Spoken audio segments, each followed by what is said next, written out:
শুকুৰবাৰে নিশা অহা প্ৰচণ্ড ধুমুহা বৰষুণে তছনছ কৰিলে ৰাজ্যৰ বিভিন্ন প্ৰান্ত।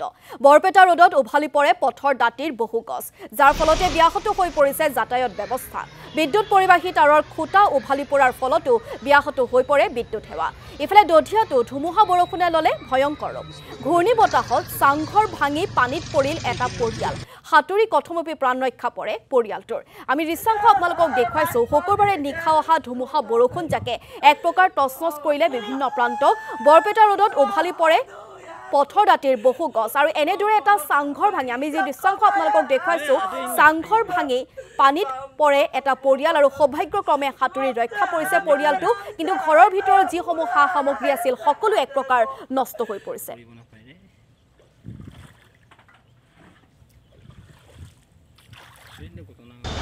আজিও ক্ষতি হৈছে। আজি গছ চছ বিদ্যুতৰ তাঁৰ পৰি বহুতখিনি অনিষ্ট হৈছে। মানুহৰ ঘৰ দুৱাৰ বহুত অনিষ্ট হৈছে। কাৰেণ্টটোতো যোৱাকালিৰ পৰাই নাই, আজিও অসম্ভৱ হ'ব কিজানি দিয়াৰ কাৰণে। কামটো ইলেকশ্যনৰ টাইম, আমিতো প্ৰেছৰ আমাৰ কাম হয়, কিন্তু আমাৰ গোটেই কামবিলাক বন্ধ হৈ আছে। এতিয়া কোনো কাম কৰিব পৰা নাই আমি।